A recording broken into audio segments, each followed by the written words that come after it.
In this video, we talk about integral. We focus on the indefinite integral. In the previous chapters, we learned many things about differentiation. For example, we learned how to find the derivative of the total cost function, and we called that the marginal cost.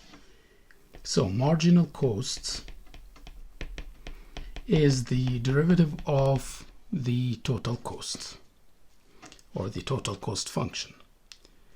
Now the question is how to find the cost,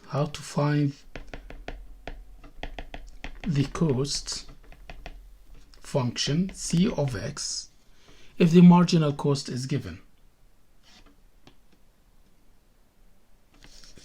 In this case, we need to reverse the process of differentiation to go from the marginal cost function back to the original cost function. This process is called integration.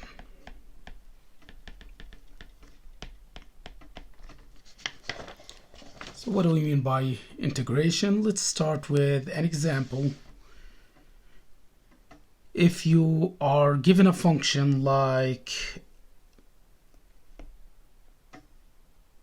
f of x equals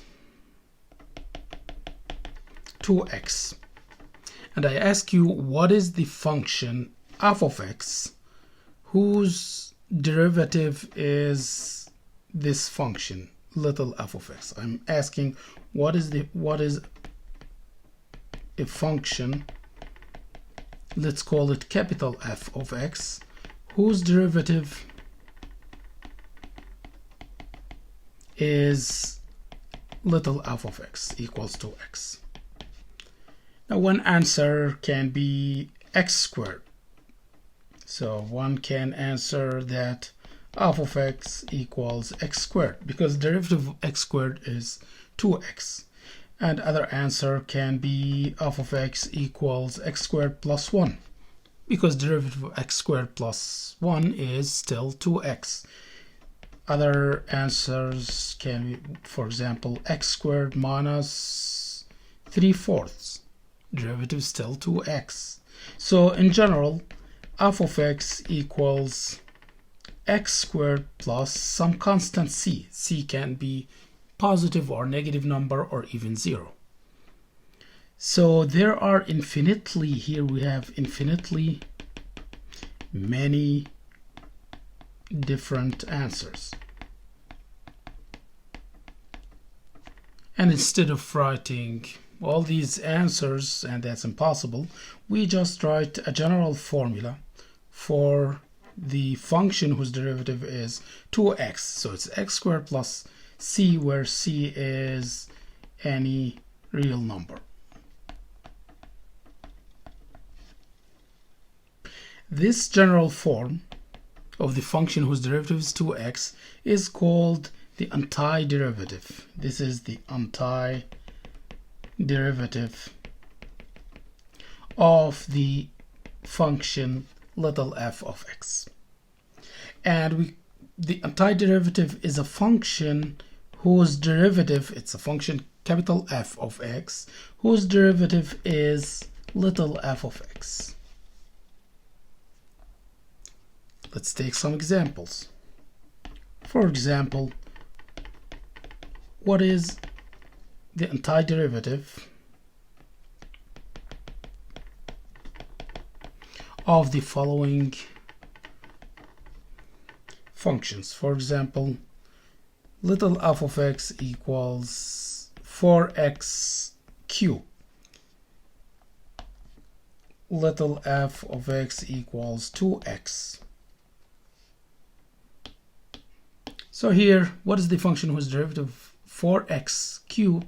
You can think of f of x equals x to the 4th, and you can add or subtract any number, or in general you add c. So if you want to check your answer, you just differentiate the right hand side and you get 4x cubed. For the second example, capital F of x is x squared plus c because derivative of this of the right hand side is 2x, and so on. And sometimes we are given functions like f of x equals x cubed minus 3x squared plus 1/3 x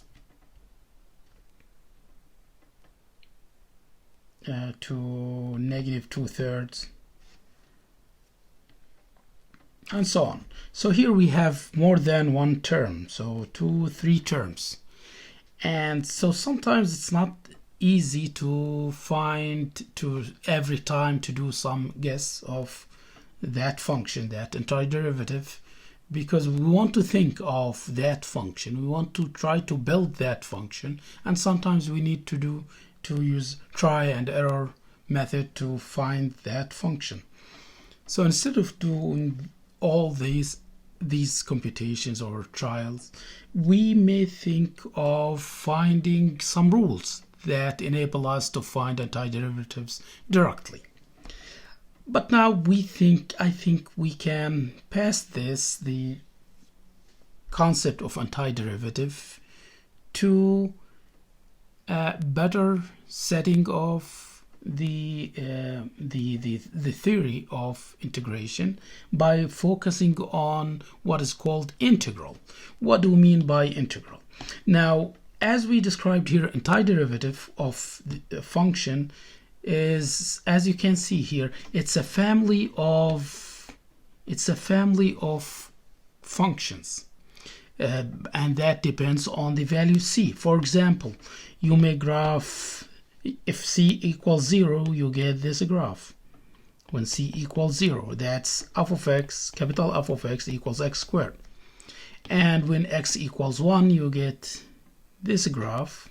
When c equals 1, you have f of x equals x squared plus 1.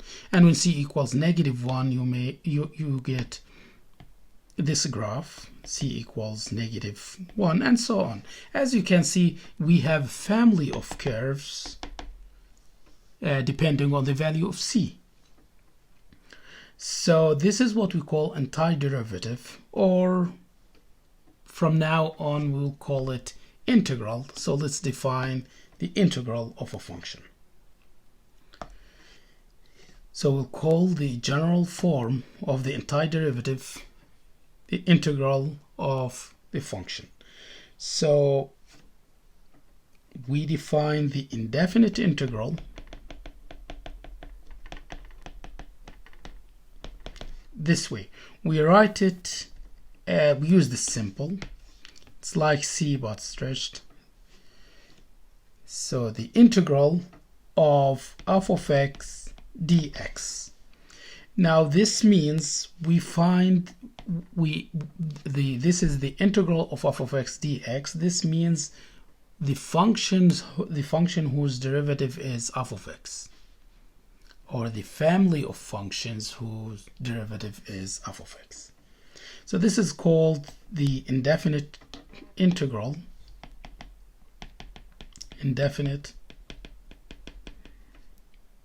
integral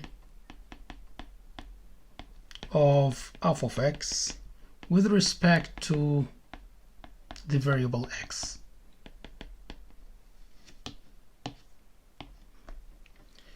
So from now on, we'll use this notation to denote that family of antiderivatives. So for example, instead of writing what is the antiderivative of the function 2x, and you try to find that, you can give me any answer. You have any answer of these answers or more. You can add any or subtract any c or any value or any real number to x squared. So we can find the, for example, derivative. What is the integral of 2x dx? So we can write the family of the antiderivatives as x squared plus c. That's what we call the indefinite integral of a function. So this gives every possible antiderivative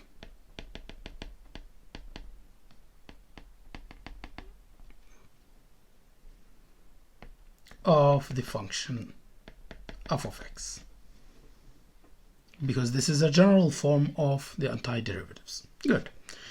So now here we have, this means when we ask the question what is the function whose derivative with respect to x is 2x, that's why we see dx, the notation dx, appear here in the integral. So the integral usually consists of this symbol.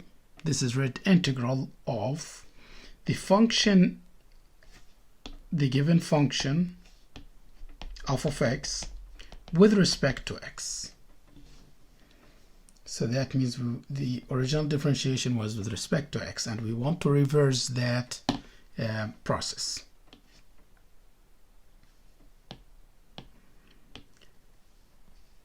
Now, some explanation of the antiderivative.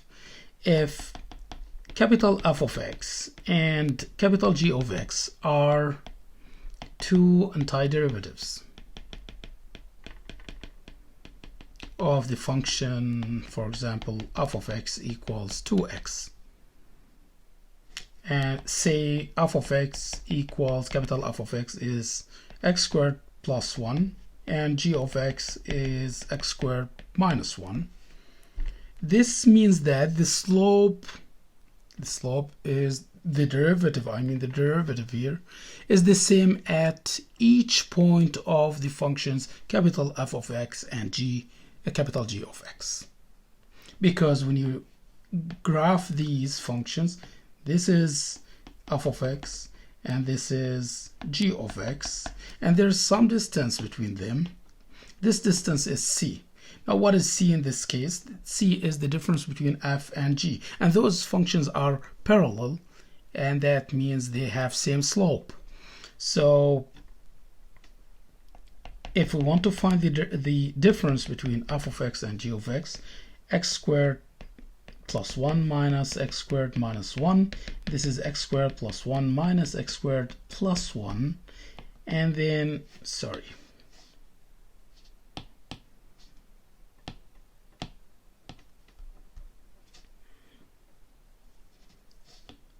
now we have plus 1 here. Now x squared minus x squared is 0, so the difference is 2. It's constant. So c in this case is 2. That means that if we have the difference between any two antiderivatives is c. So for any two antiderivatives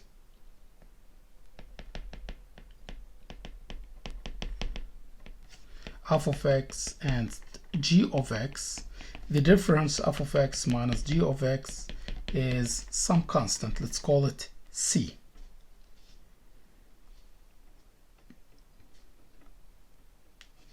And that can be thought of the constant of the integral. Now, or the integration, the constant of the integration. Now this c is called the constant of integration.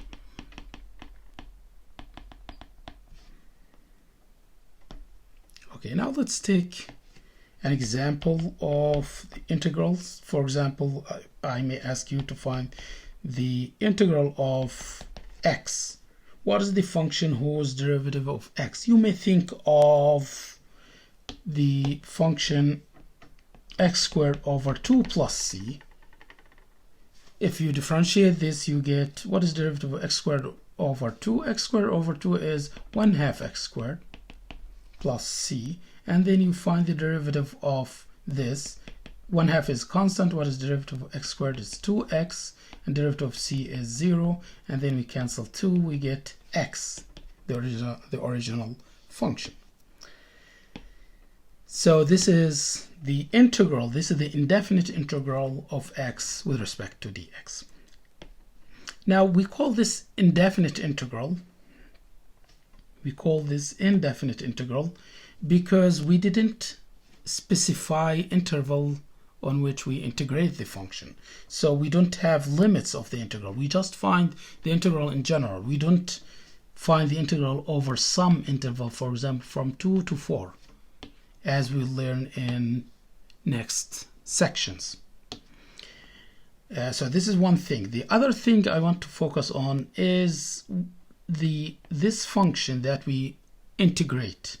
This function is called integrand. This is just a terminology. Okay. Now if you want to check your answer, you just find derivative of this, you get this, the integrand. For example, d over dx, as we did before, x squared over 2 plus c is 1/2 times 2 times x plus 0, and that is x.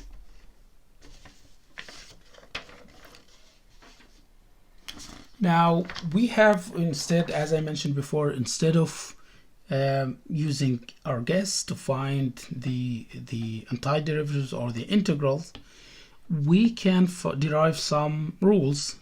So let me summarize some rules of integration. Rules of integration. So first, we have the integral of any constant function. What is the function whose derivative is 2? The function is 2x plus c, because if you find the derivative of the right hand side, you get 2. So if you have a constant, the integral of a constant is kx plus c, where k is constant here, and k and c here is the constant of integration.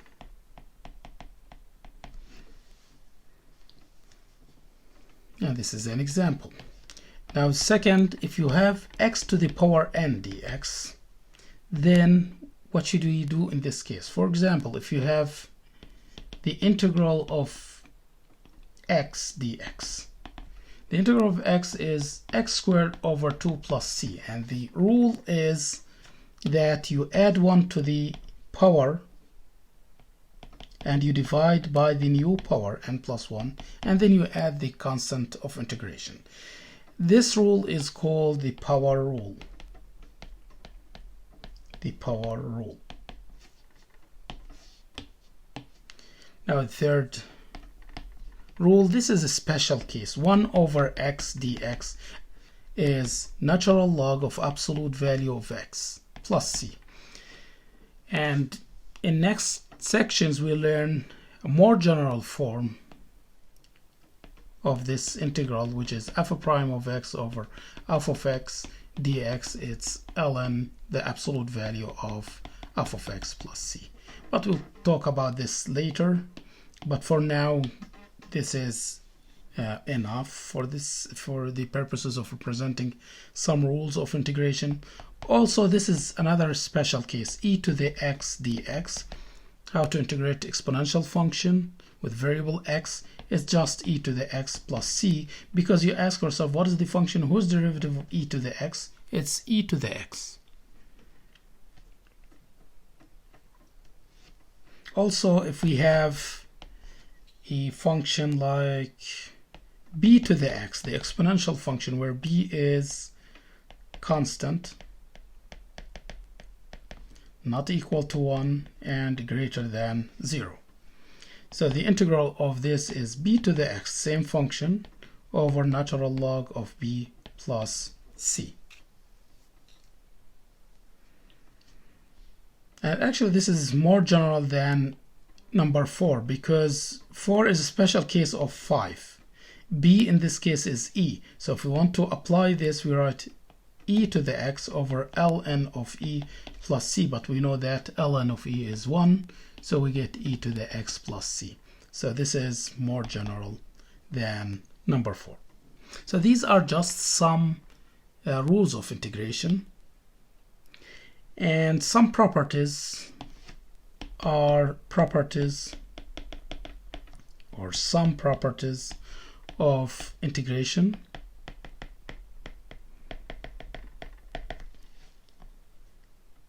Sometimes we need to find the integral of 2x squared plus 1/3 x to negative 2/3 plus, for example, 1 over x dx. We have more than one term. So in this case, we can just distribute the integral on these terms and then find the integral of each separate or each term separately. So the sum properties are the following. First, the integral of a sum is the sum of the integral. For example, if we have two functions f and g, and you want to find the integral of that sum of the two functions, like here, we can distribute the integral. We get integral of f of x dx plus or minus the integral of g of x d of x. So the sum of, or integral of a sum is the sum of integrals, or the integral of a difference is the difference of integrals. Also, if we have a constant multiplied by some function, so this is constant k dx, then we can pull the constant out of the integral and write integral of f of x dx. For example, if we have the integral of 2x dx, we can write this 2, because 2 is a constant, times the integral of x dx, and this is 2 times, what is the integral of x? Integral of x, this is x to the power n, so n in this case is 1, so we add 1 to the power and divide by the new power plus c.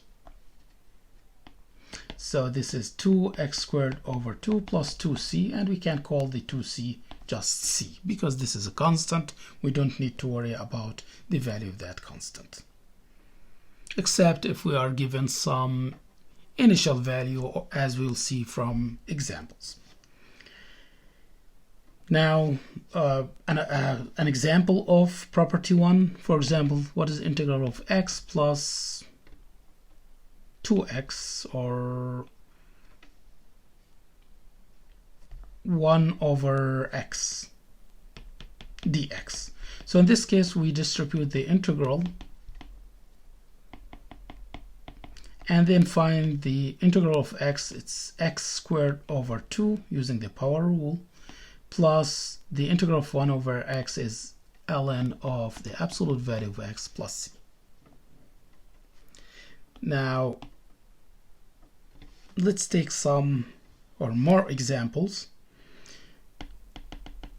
The integral of x cubed plus 1 dx, and the integral of 3x squared dx, the integral of 2e to the x dx, the integral of 10x to the fourth plus 2x squared minus 3e to the x dx. Let's do these examples. Let's start with the first one. Now we can distribute the integral. This becomes the integral of x cubed dx plus the integral of 1 dx. What is the integral of x to the power 3? This is the power rule. We can apply the power rule, x to the power n dx. That's x to n plus 1 over n plus 1 plus c. So we can apply for the first part the power rule. This gives x to the fourth over 4 plus, what is integral of 1? 1 is constant, and you know from the formula or the rule, integral of k dx is kx plus c. If k is 1, we get 1 times x is x plus c. C is the constant of the integral or integration. What is the integral of 3x squared? This is a constant, so we can bring it here in front of the integral using property 2. Property 2. Let's call this P2. So we get 3 times the integral of x squared dx, and that is 3.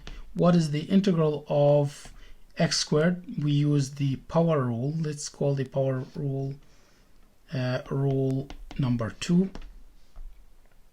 So we apply rule number 2. We add 1 to the power of x, we get 3, and divide by this new power plus c. So this is x cubed plus c. Now what about this example?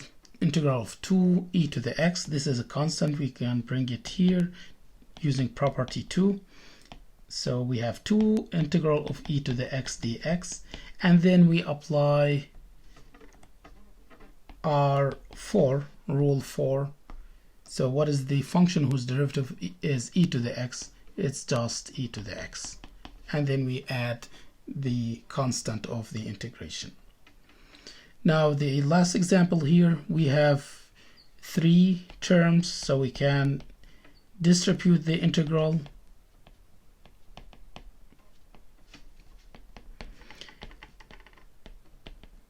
And then we find each integral individually. So we have constant, we can bring it here using property 2. So we have 10 integral of x to the 4th dx plus, here we have a constant, 2 times the integral of x squared dx. Here we have another constant, negative 3 integral e to the x dx. Now we apply, for this we apply the power rule. So rule 2, we have 10 x to the power 4 becomes x to the power 5. We add 1 to the power and divide by the new power 5 plus. For the second term we have 2 times. What is the integral of x squared? We apply the power rule. We add 1 to the power x cubed over the new power 3 minus 3 is a constant. What is the integral of e to the x? It's just e to the x plus the constant of the integration.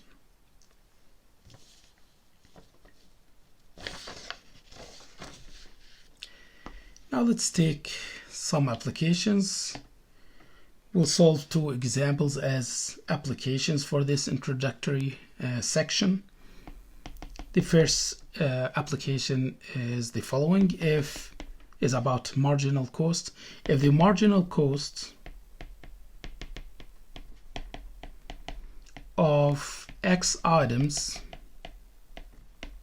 is 4 minus 0.001 x dollars per item, and the costs of producing 100 items is $500. The question is find the cost function. So we are given the marginal cost and we want to find the cost function. And as we described at the beginning of this video, that we need to reverse the process of differentiation, and the reverse of the process of differentiation is the integration. So in this case we have the marginal cost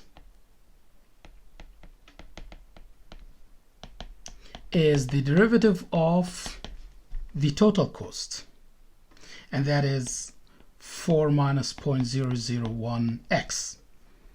Now, in order to find c without the derivative, we need to integrate the c prime.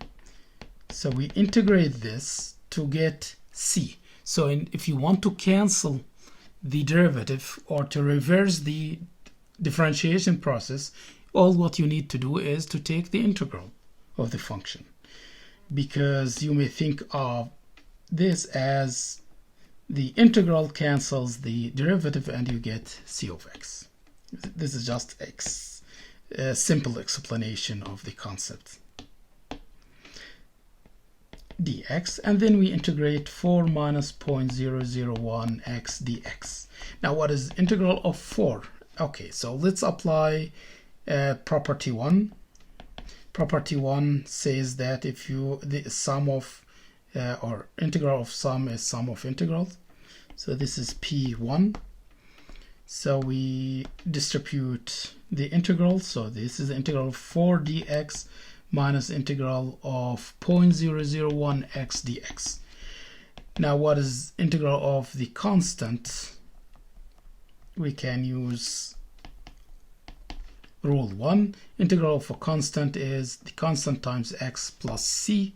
So integral of 4 is 4 times x, and we just keep c for the after writing the integral of the second term or the second integral, minus this is a constant, so we can bring it here. So 0.001 times the integral of x dx, and here we applied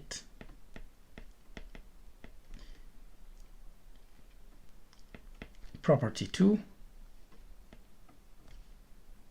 If you have a constant multiplied by the integral, we can pull the constant out of the integral, and then we integrate x.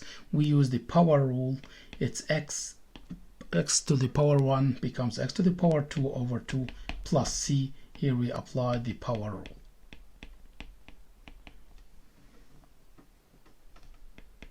Or rule number 2.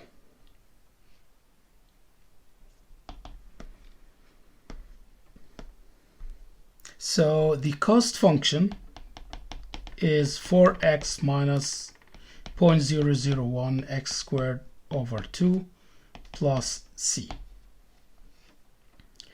Now if we want to find the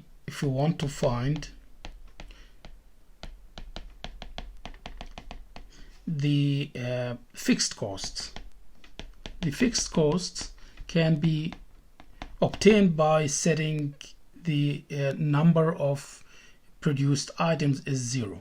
So cost of producing 0 items. So that means x equals 0. So c of 0 is, the cost is 4 times 0 minus 0.001 over 2 times 0 squared plus c. But what is c in this case? Let me add some. Okay, so let me add the following condition, and the cost of producing 100 items is 500. So we need to find c. So we use the initial condition, or the condition, just call it the condition. C of 100 is 500. The cost of producing 100 items is 500. And we usually, when we are given this one condition, a condition about the objective function, we usually use it to find the value of the constant of integration. So we use this to find the constant of integration. So we apply it here. C of 100 is 4 times 100 minus 0.001 over 2 times 100 squared plus c.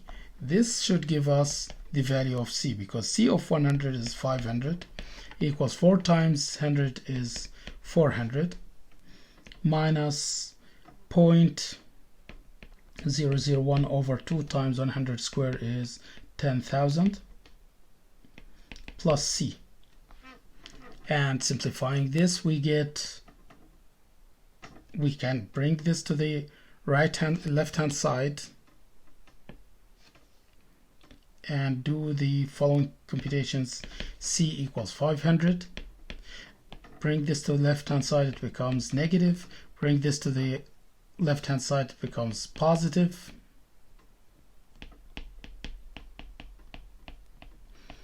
And using calculator, you find that this gives 105. So the cost is $105.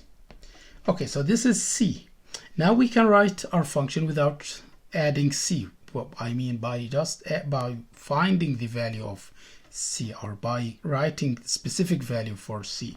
So c of x is 4x minus 0.001 over 2 times x squared plus 1.5. Now we don't have a constant value or unknown value, so we can find the fixed cost. That means x equals 0. So c of 0 equals 4 times 0 minus 0.001 over 2 times 0 squared plus 105, and that gives us $105. So the fixed cost is $105.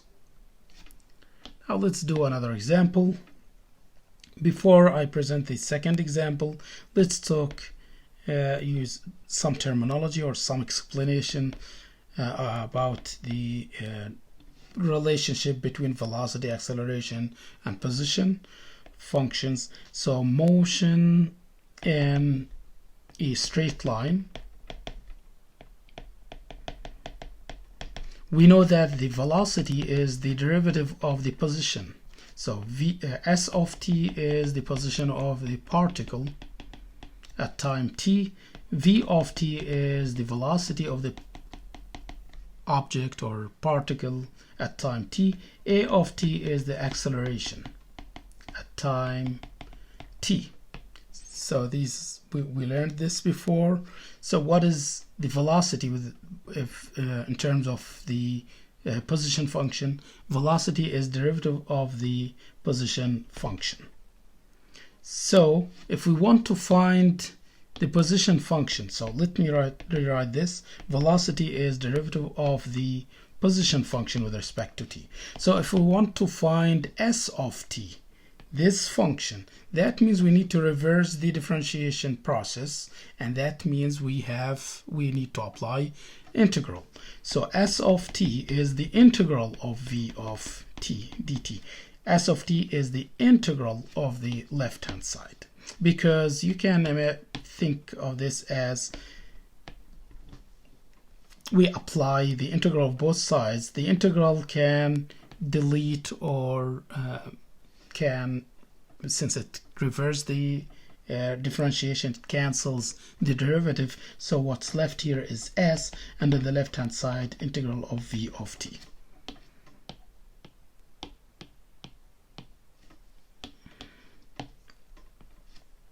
So here we have the position is the integral of the velocity.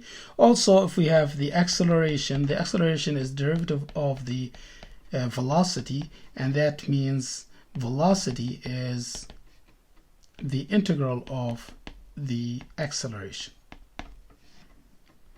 Let me give you a quick example here before I introduce the main example. For example, if a particle is moving in a straight line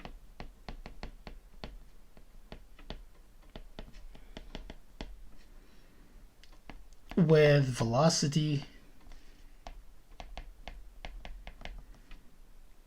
v of t equals 2t minus 1, we want to find the position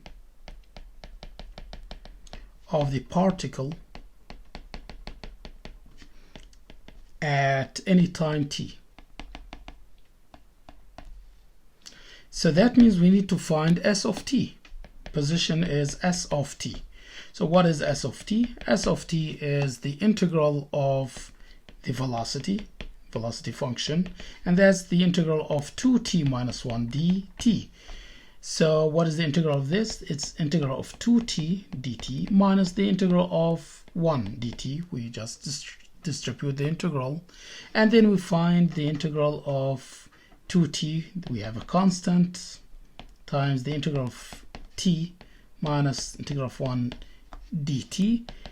2 times what is integral of t? This is t to the power 1, so we can apply the power rule. We add 1 to the power and divide by the new power.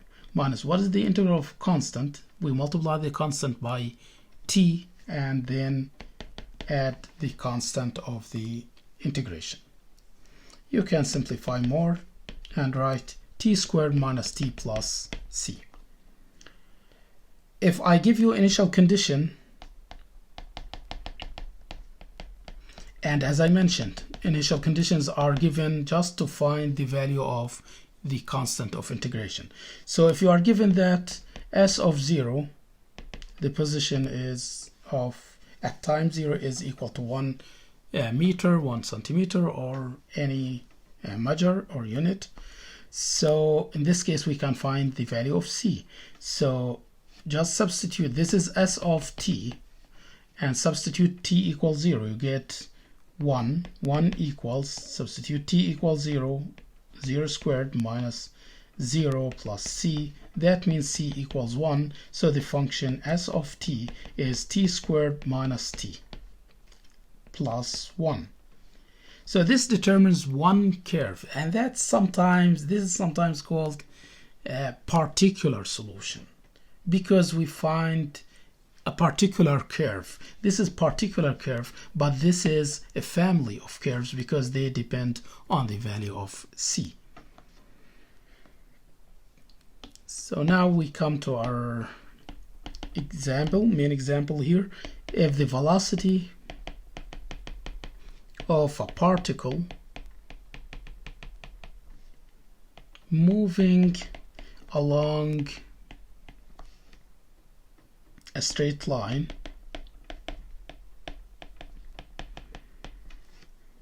is given by v of t equals 3t minus 1 meter per second. Now the particle is at position s equals 2 at time t equals 1, and this means we can rewrite it this way: s of 1 at time 1 is equal to 2. So we want to find an expression for s of t. I mean the position at any time t.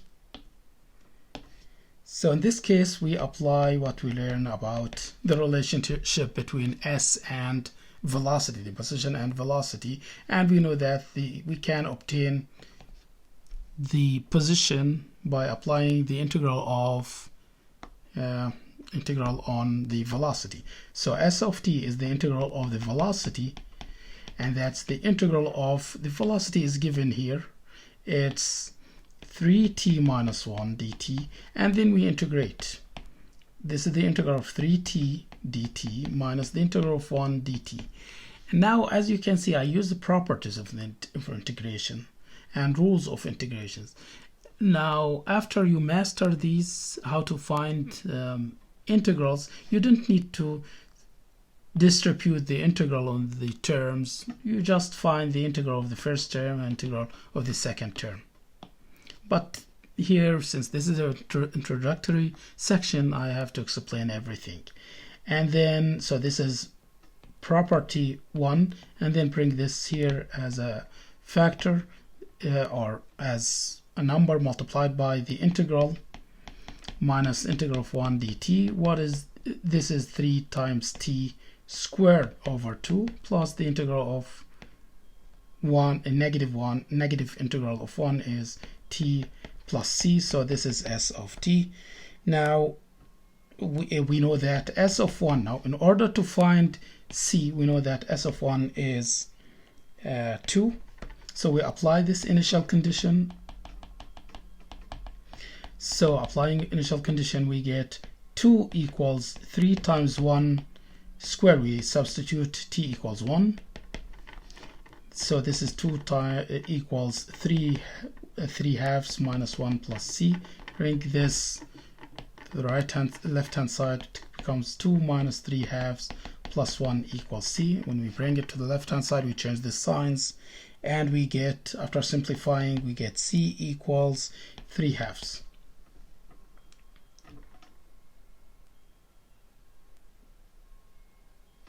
So we can write the position function as s of t equals 3 halves t squared minus t plus 3/2. This is the position function. Now the last thing, if I ask you to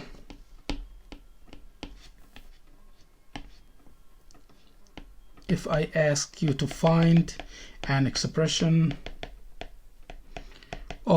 for velocity v of t at any time t, ignoring air resistance of a freely falling body, and we want to consider initial velocity is 300, and we want to find the expression for the velocity v of t. So we want to find velocity of t. So in this case, velocity of t is the integral of the acceleration as we described here when we presented this. Velocity is the integral of the acceleration.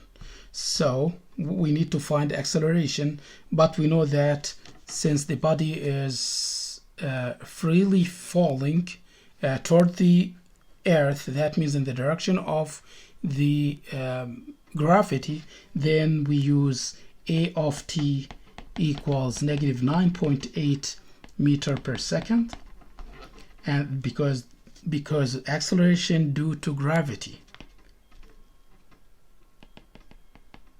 so it's negative. So v of t is the integral of negative 9.8 dt, and then we integrate this. This is a constant, so we just multiply it by t and add c. Now we know that, so this is the velocity, but this is a general form. We need to find a specific or a particular value of the velocity, so we use the initial velocity condition. I mean the initial condition here. Initial velocity, that means velocity, initial velocity. It means velocity at time 0. It's equal to 300. So we just substitute it here. Okay, so we read